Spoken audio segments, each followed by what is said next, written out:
Hey everyone, welcome to Marketing Land Live. This is episode number 17. My name is Matt McGee, and today is June 10th. School is out, at least for my kids, as of today, and summer's getting ready to start. We are here every Friday at this time, 12 noon Eastern, live on Blab with Marketing Land Live. We're talking about the week that was in online marketing with the marketingland.com team and friends. And as you can see, if you're watching live, we have a bunch of our crew here today. We're going to go over some interesting news from this past week in marketing. We'll start with introductions, and if we go in alphabetical order, what would it be? Jenny, Tim, and then Greg, right? So you know how the routine, right? Who you are, where you are, what you do. And today I want to know, what was your first concert or musical performance that you ever saw? Ginny Marvin. I am in Portland, Maine. I cover paid search and other ad-related topics on Search Engine Land and Marketing Land. I was actually just talking about this because I took my daughter to see Brandi Carlile last weekend, and somebody asked me what my first concert was, and it was, ready for this, Hypnus, Dan Fogelberg. Oh, yeah. Yes. Longer. Leader of the band. The leader of the saddest song ever. Yeah. My best friend growing up, when we were little, her dad was really a really big fan. So we got to tag along. That was awesome. Yeah. Awesome. Dan Fogelberg. Okay. Yeah. Tim, you're up. Try to top that, Tim. Yeah. That'd be tough. I would be Googling to find out who Dan Fogelberg is. Yeah. I'll do that after the show. Yeah. You're going to be weeping listening to Leader of the Band. Oh, fantastic. Yeah. That'll be my Friday. Yeah. Tim Peterson. I cover social for Marketing Land. I'm based in Los Angeles. First concert was a festival. It was the band's Warped Tour, so it was a bunch of different bands. If it's just one artist, it was Bob Dylan. Would be. See how cool this is? That was mine. Tim went. All right. See, I think Tim's going to win this one. Uh-uh. All right. Jenny, that's a little cooler than Dan Fogelberg. Sorry. Okay, Greg, you're up. I was looking for the Dan Fogelberg YouTube video to post, but I decided at the last minute not to. I'm Greg Sterling. I'm in Oakland, California, home of the world champion Golden State Warriors. Hopefully that will continue.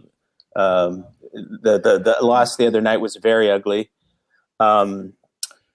And I write about miscellaneous stuff. Anything that comes into my head, I try to write about. No, I'm writing about sort of user behavior, location-based marketing. It's a pretty wide variety of stuff. Sometimes policy and legal issues. And the first concert, what's that? Mobile? Yes, mobile. Yeah, and advanced communication technologies such as this, such as Blab. Yes. My first concert was the Blues Brothers in the Universal Amphitheater in Los Angeles. Oh, that's pretty cool too. Yeah, that was that original Blues Brothers tour that they did with that first album. It was really a great concert, and I'm humiliated to say it was with my mom and a friend. But I was. At least you were in a cool place, though. Well, I was too. No, I mean my mom's a good sport for taking us. I was too young to drive, so I think at that point. Okay. All right, so I'm Matt McGee. I'm the editor-in-chief of Marketing Land and Search Engine Land. I am in Tri-Cities, Washington, and my first concert was the rock band Yes. You guys remember them? I know. Owner of a Lonely Heart tour. I didn't just go once. I went twice. Well, I've got that pretty beat. Cool. I saw Journey 3 times on the same tour. Wow. The Escape tour. God. You should start a Journey website. Like I see 3 times for me. Like I go to U2 shows like 3 times a month when they tour. So yeah, U2's a better band though. That's worth going multiple times. You should start a Journey website. We can. No, I don't think we so. can hook you up with some SEO for that. No. Okay, so there you go. That's our introductions. We're here every Friday, as I said, 12 noon Eastern, live on Blab. And if you're tuning live on Blab, you can give us props by clicking those little hands. We love getting props. Is a way of letting us know that you appreciate what we're saying. There's no way to downvote, thank goodness, because we would have been getting lots of downvotes already. Props are not a scoreboard, but we love getting them. And as always, opinions are our own, not representative of Marketing Land, Search Engine Land as a whole. We're also streaming live on Marketing Land's Facebook page right now. So hello to all the Facebook folks that we hope are tuning in. And why don't we get started with the roundtable segment where we have 2 or 3 things going on that we wanted to talk about this week. I think so. Next week is Apple's WWDC. Is that what it's called, Greg? Right? Yes. Worldwide Developer Conference. Yes. And so they sort of start. So we know next week there's going to be all kinds of Apple news, but they started this week. There was the news came out that they're going to start. Let's see. It's kind of a 2-prong announcement, right? There's going to be paid search in the App Store, and then they're sort of also expanding or overhauling the revenue model with developers. But where do you want to start? You want to start with the paid search thing? What kind of caught your eye with that news? Not really a surprise, would you say? I mean, this was kind of rumored for a while. Yeah, I think in April there was a Bloomberg report talking about that they were going to do something like this. So it wasn't a surprise. Phil Schiller gave a advanced, interview about it. And, the fact that they're doing it is very interesting. There's a possibility that they would do it more broadly in other properties than the App Store. App discovery is a big problem, so this will help with that. Whether they're going to do, a sort of an AdWords style quality score / bidding model remains to be seen. I mean, that'll be very interesting to see whether it's going to be it won't be just straight payments. There'll be some other factors involved. So that's pretty interesting because it opens the door for search-based advertising in Apple, maybe Spotlight Search, Maps. Apple Maps? Yeah, Maps. So that's quite interesting. The other announcement, which was less interesting, is just they're doing a different revenue. They're trying to encourage developers to provide subscriptions. They're broadening out who can use a subscription business model for apps, and in year 1, they're going to take the 70-30 cut, which has always been their style for paid apps. But in subsequent years, it drops to 15%. So it's an enticement for developers to have multi-year subscriptions, and by doing that, they hope to provide more revenue to developers and also get more revenue themselves. They've been growing their services revenue, which includes App Store revenues, over time, and it's now a pretty substantial number. I'm trying to think of what it is off the top of my head. See, when I look up, it indicates I'm thinking. It's many billions of dollars. I don't know what it is. I think it was like close to. It was 20 billion last year, and I think they're going 6 billion a quarter now. But that's broader than just the App Store. So, Did they say anything about how this is going to work? Like, are you going to bid on keywords in the App Store? Are you going to bid on categories or right? So no, that they have not talked about it. I would imagine that there'll be some discussion of it next week. I think that's the really interesting question: is how sophisticated or simple the bidding or the approach is, and it'll probably start out simpler and get more sophisticated over time. But it'll be pretty interesting to see that. There was no discussion of it. Okay. I just we have a Marketing Land, Search Engine Land app. Would we bid on somebody by, doing a search for SEO or marketing or whatever? But no idea. So, Greg, you touched also on the app discovery. How are people? Are people actually searching for apps? I hear about apps usually from, I see somebody tweet about a friend will tweet about an app or Facebook or whatever. So I think for me, it's usually like personal recommendations. Yeah, that turns out to be the number 2 way that people discover apps is friends and family, word of mouth. And the primary way is actually search in the App Store, Google Play or the App Store. Really? So yeah, so that's all determined by survey data. But there are a number of surveys that indicate people pretty routinely search for apps And so that's the dominant way. And this could then yield a fair amount of revenue for Apple, and it will also help developers, I think, get their apps in front of people looking for their categories or looking for. I would imagine there's going to be some keyword bidding because, I mean, that's how people search. So that's logical that they would do that. I mean, the other issue is that the search, at least, I mean, the search is not really that great at this point. There's stories where you do a search for Twitter or whatever, and you start getting very unrelated apps returned in your App Store search results.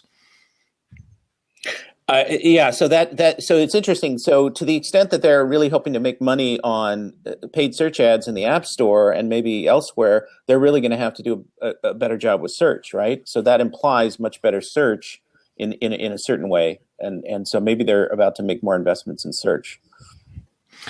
All right, so that's coming next week at WWDC. Any other Apple news that we know about, Greg, at this point? It's just a lot of speculation at this point, huh? Well, iPhone 7, I guess. And I think there's some MacBook related stuff that some refresh stuff with the laptops. I don't know of any other big news than the iPhone 7. I think that's coming. Okay. All right, why don't we head on to topic number 2 then, which is a couple stuff, Tim, that you picked up this week. It's 2 Snapchat items. One, the redesigned Discover tab, and then also the one that was actually more interesting to me was the discussion about video and whether people watch video with the audio on and the audio off. Which one do you want to talk first? I mean, I agree with you. I think the more interesting one is the video with the audio on or off. Because that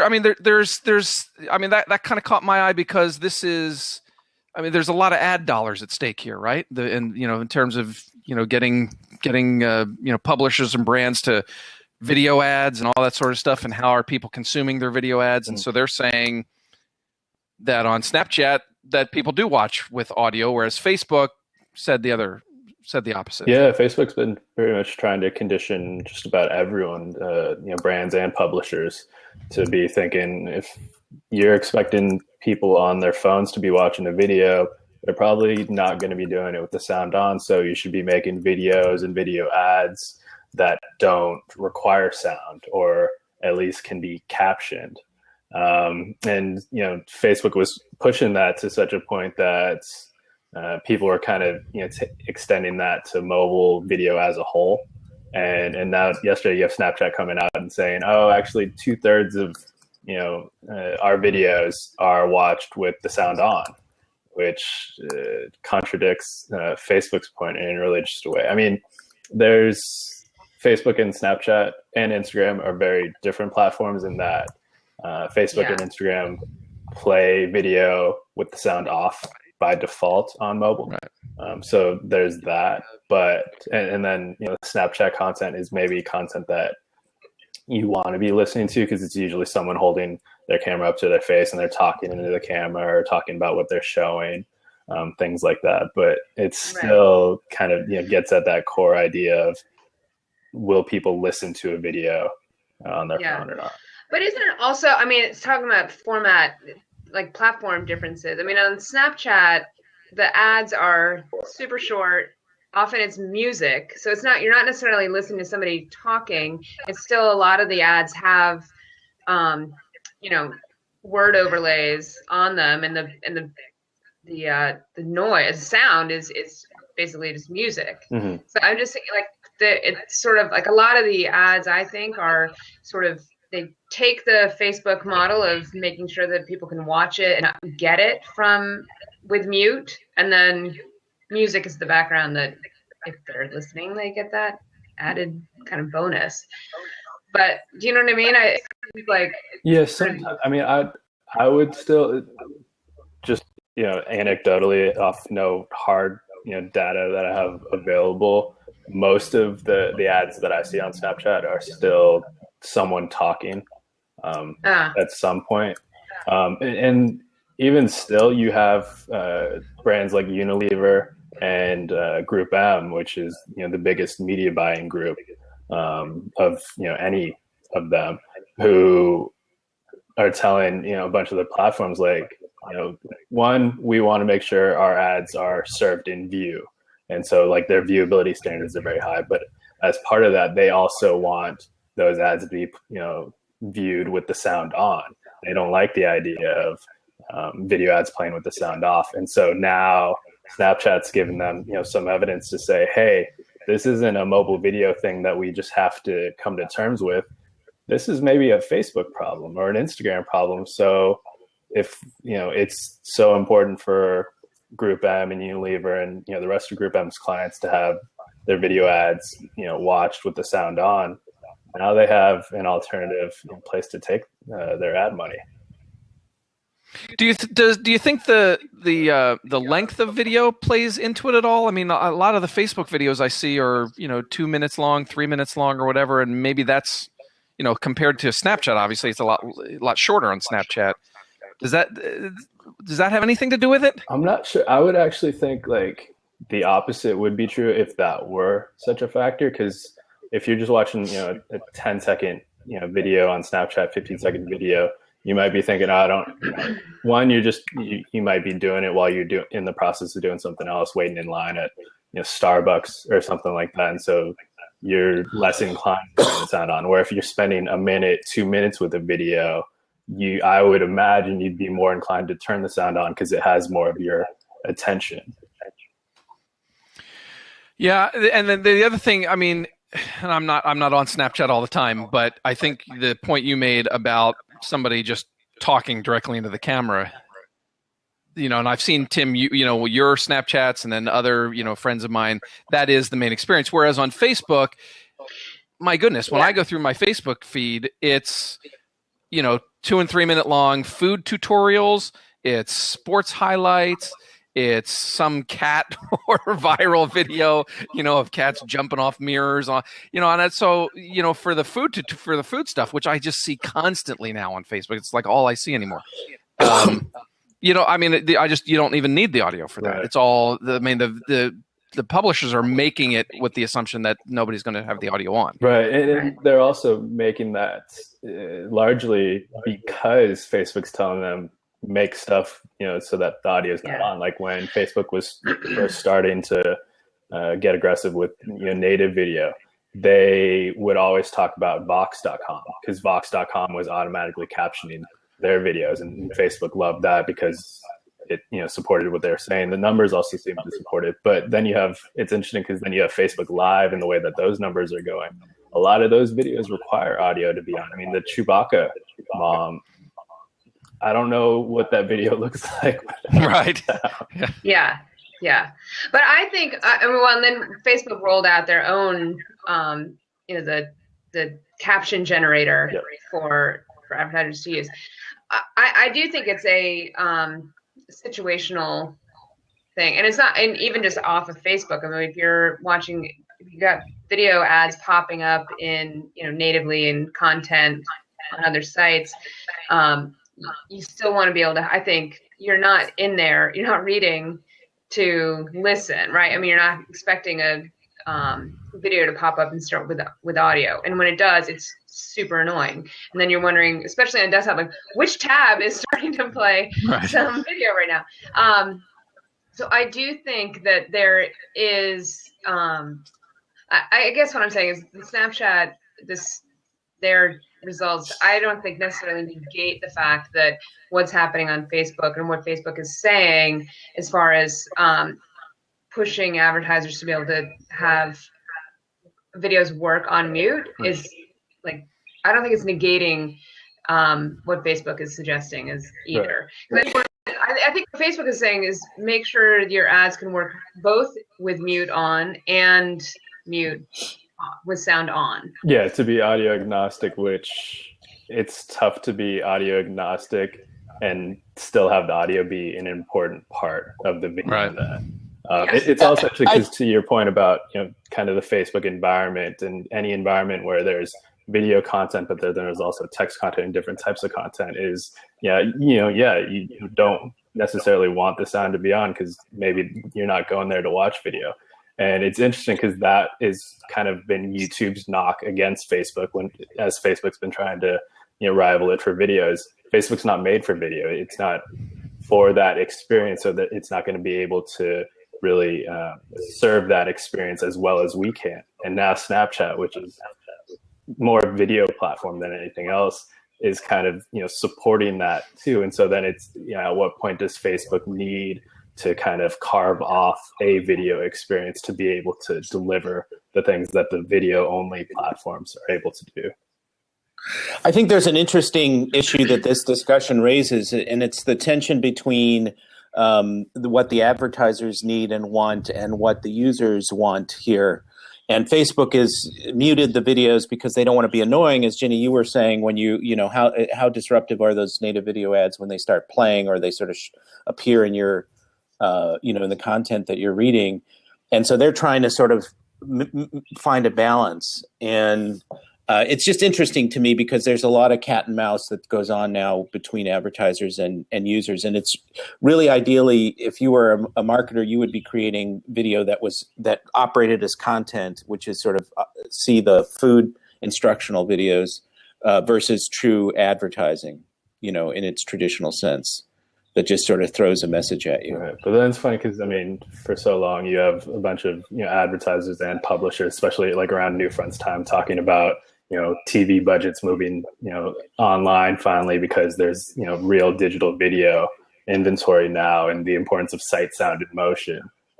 Facebook can provide the sight and the motion, but if everyone wants that sound piece, maybe Facebook isn't that part for it. And it doesn't have to be zero sum, but it's a vulnerability now for Facebook.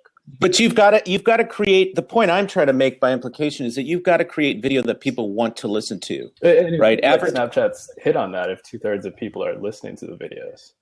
Yeah. But most advertisers are not creating content in any traditional, sense of what that means. They're creating marketing messages that they push at users that users may or may not be interested in. Will we see? So Snapchat's saying yes, they do watch with audio. Facebook's been instructing, make your videos so that audio is not necessary.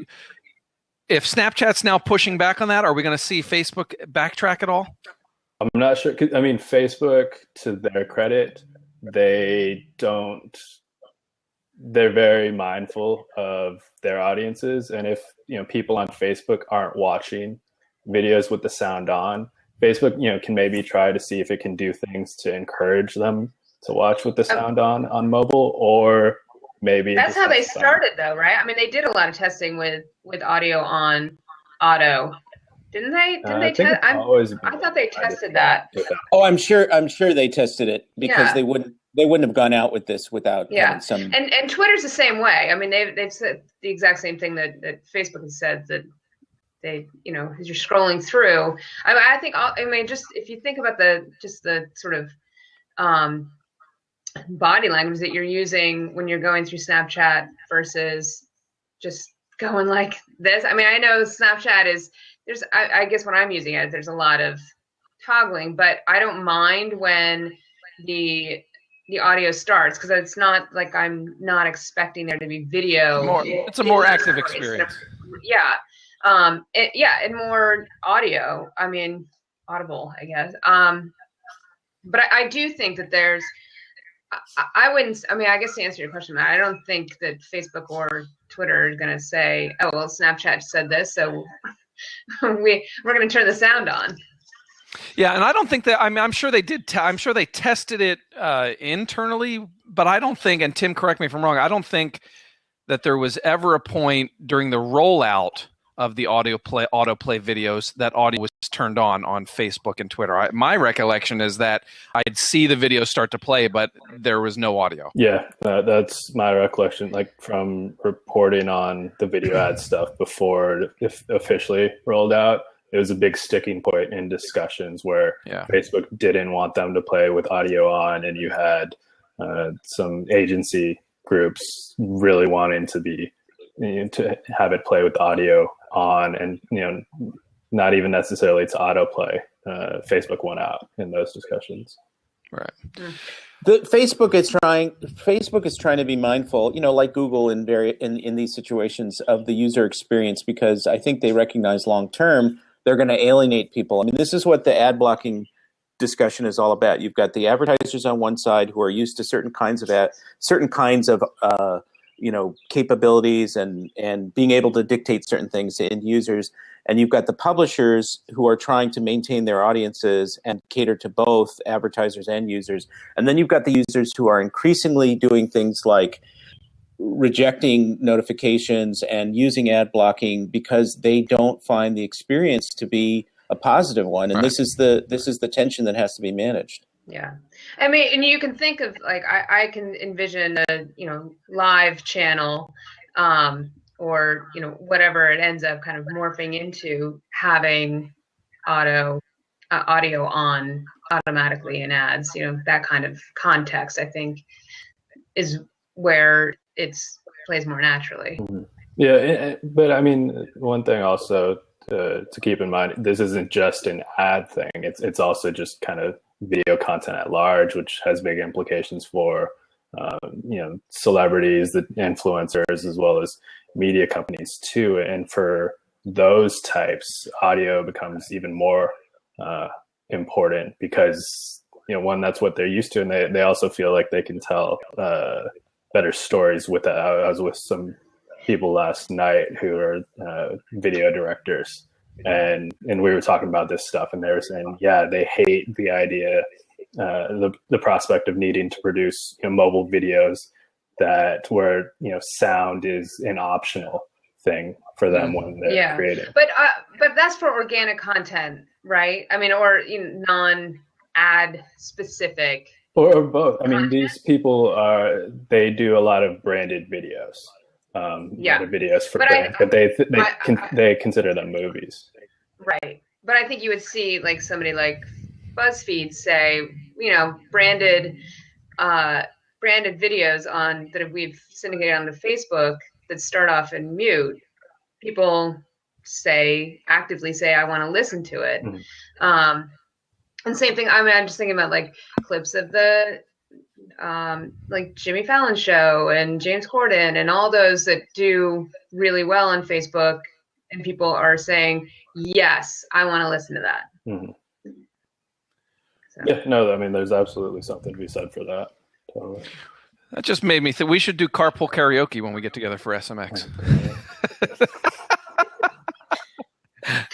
Leader of the band, right here. That would be perfect. That would be the fantastic song to do. Okay, Tim. I guess the other Snapchat item from the week is that they redesigned the Discover tab. Yeah. Let's just, I guess, real briefly. I love it. Well, I guess it's not so much the Discover tab. I love that on the recent updates tab. It's not just the logo. Mm-hmm. They have that.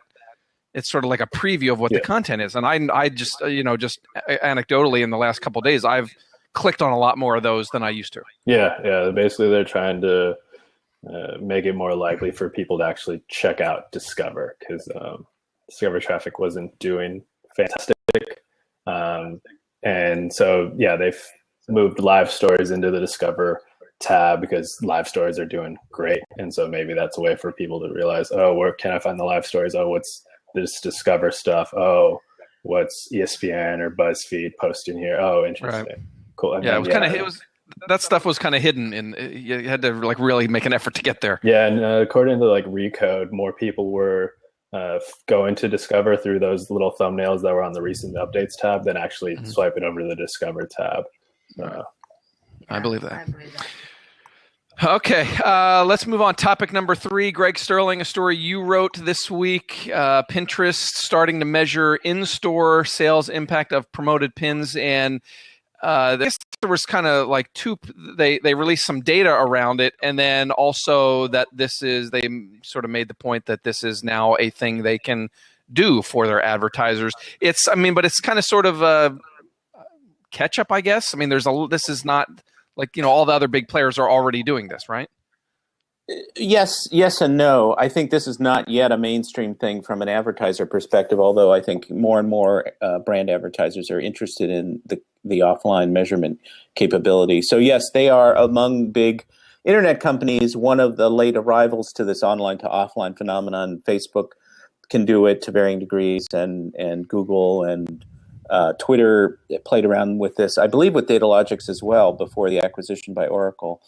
So, and then there are a whole bunch of mobile players that are doing this kind of thing. So it's becoming more widespread. It's not yet an every campaign kind of phenomenon for sure, although becoming more important. And I think that I'm not sure whether Pinterest can do this for every single campaign. There has to be some integration at the point of sale with Datalogix. But I would imagine that they are going to expand beyond Datalogix and try and do this more often, because it's obviously really valuable for everybody, for them and for advertisers, to see what kind of in-store activity is coming from engagement with their ads. And the difference between this and a lot of these measurement capabilities, for example, the Google Store Visits metric, is this is a sales metric. What kinds of sales numbers are driven by promoted pins, not simply store visits. Yeah. So Google has their purchasing, store purchase product in beta still, and they talk about it, but they are not really. I guess obviously because it's still in beta, but still, you would think that they would have more sort of fanfare around the fact that they are doing this, and they've been doing this for a couple of years now. But I do think you're right, Greg. At some point, it's just going to become table stakes for larger brick and mortar companies to be able to get this from their. Well, everybody's going to have to offer it because the competitors will offer it, right? It'll be like, well, we can measure store visits and we can measure sales. I mean, you can do this with Facebook custom audiences. You can take your CRM data and upload it and target people accordingly. So Facebook, is able to tie marketing into purchase behavior, and ForInfo and Catalina can target based on purchase behavior. So these kinds of offline activities, from store visits to purchases, are becoming more and more important to marketers, and we'll see more of that in the the next 12 months. Who's furthest in the lead in this area? Facebook. Tim? I would say Facebook. I was having a conversation with one big media buyer yesterday about some other Snapchat news type of that viewability stuff, and just talking about now being able to verify if your ads are seen or watch with the sound on Snapchat. And he's like, yeah, I mean, that's neat and everything, but Facebook's move the goalpost on everyone. Facebook can tell us if people are actually going into stores or buying product or signing up for test drives and things like that. And at least from people I've talked to, it sounds like Facebook's far ahead. Except for their local insights product, which is kind of weird because they'll show you nearby consumers, but they don't show you who goes into the store. I think if you get into custom audiences and you're using your own CRM data, your own point of sale data, then it's really powerful. And I think they can do some custom things with larger advertisers. I mean, Google has, it's interesting because yesterday, I wrote about it today, but it came out yesterday. So Google announced this Nearby initiative, which is a push notifications program tied to beacons for both apps and the mobile web for Android users, right? So, if you're in a museum, if you're in an airport, wherever, you can get suggestions about apps, or it can tell you if your apps have useful content, and it can also push mobile web pages to you through Eddystone beacons and the Chrome browser. And what's interesting about that is that this is another argument that Google makes to turn on Bluetooth and location services. If you have location services turned on your Android phone, then Google will, in the aggregate, see you go into stores, and that then feeds back into the store visits stuff, right? So this is some virtuous loop or cycle for Google, and more and more people are focused on this online to offline thing, which is a much bigger phenomenon than e-commerce is. Yeah, I've been saying for 15 years. Yeah, well, and for companies now that are in the beta for store transactions for Google. In their dashboard now, they can see the number of store visits, estimated store visits that a campaign has driven, and purchases that a campaign has driven right in that dashboard. So, yeah, I mean, I think I think Facebook did a lot to sort of accelerate that. Yeah. Think about how radically that changes your perspective on the world as a search marketer, right? If you're looking at store visits and sales, then you can optimize against those kinds of metrics as opposed to impressions, clicks, and calls. Right. Yeah, but it's what everyone has wanted to be able to optimize against and has never been able to. It's sort of like you still have on the B2B side, you still have lots of scenarios where the paid search people are just aimed at how many leads did we get, and there's no visibility into the closed loop on how did those leads perform, did they close, how can we tie that back in, and there's been a lot of movement in that area too, but it's sort of the same thing of the holy grail that marketers have wanted all this time and not been able to get access to. Yeah, it'd be great to have this conversation next week because of some information that I'm privy to that I can't publicly talk about yet. Oh, scoop coming. So, all right. That's a little preview, I guess. Huh? A little teaser. Little teaser. All right. Okay. Well, good stuff. Now you've kind of whet the appetite for next week. That's excellent. All right. Let's move. That'll be Tim's nickname from now on. Little teaser. Oh, perfect. Everybody gets a nickname. I don't think we've given Tim one yet, so that's a strong candidate right there. Fantastic. We've got Reg and Gawny. Yep. That little teaser. Sorry, Tim. Sorry. Yeah. No, that's cool. Not as cool as Dan. He looks excited, doesn't he? All right, let's go on to the lightning round. Little teaser, you're up first. You had the news, and it's not huge news. We knew it was coming. Instagram, they're going to start rolling out the algorithmic feed over the next month or so. But I was just curious, your take on the number they gave. 70% of posts, they say 70% of posts were not seen. Mm-hmm. Is that correct? Yeah. 70% of posts, not 70% of people. Right? So, yeah. What was your reaction to that number? Did that seem... It seemed about right for me. Okay. I'm pretty active on Instagram, but I'm not constantly active. I follow maybe like 100, 150 accounts, maybe more than that at this point.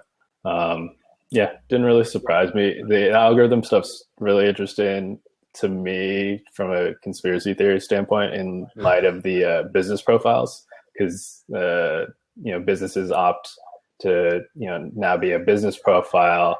That's easier for Instagram to then tag their posts and say, have its algorithm maybe say, oh, it's a business, maybe organic traffic not so much for this one, but if you want to pay up, we can bring that back, just like Facebook did. Exactly. I was just gonna say it's exactly what Facebook did before. So I was talking with someone at Instagram about that the other day, and they got very quiet when I started asking about that stuff. It's all about the quality of the user experience, Tim. It always comes back to that. Yeah. Okay, that's no, it doesn't always come back to that. All right, Facebook Ginny. and Instagram always bring it back to that. Well, yeah, I'm sure they do. Ginny, you had we just talked about a week or two ago about Google doing these expanded text ads with the 2 headlines and all the sort, and Bing is already saying, hey, our system's going to support that. Yes. So this is good news for all the search marketers that advertise on both AdWords and Bing. You won't be having to stick with the old 25 character format or 35 format for text ads, and you will be able to use your expanded text ads that you build out and start testing on AdWords to be able to actually do the whole import from Google AdWords right into Bing. And so I think Bing's saying they're behind this, add extra click-through rate, and but they also are, very upfront and saying, we know that you guys are going to be doing all this work for Google, and let's have it pay off on Bing as well. We'll make this as easy as possible. Do you have any sense of how many Bing advertisers are doing the import directly, just running their same Google ads on Bing? I know it's been huge for Bing adoption. I don't know what the percentage is, but I do know that functionality is really important for them. And just as far as being able to make that porting over as easy as possible. Right. And it used to be really buggy, not great, and getting your AdWords campaigns into Bing was not fun. They've done a lot of work on that, so it's really, I think, has been exceptionally beneficial for them to have that gone. Yeah, that makes sense. All right, third item in the lightning round. This one is again for Tim. Facebook testing a new Pages design, dropping the right rail ads. Do we have any sense? Is this? I mean, this is eventually coming, right?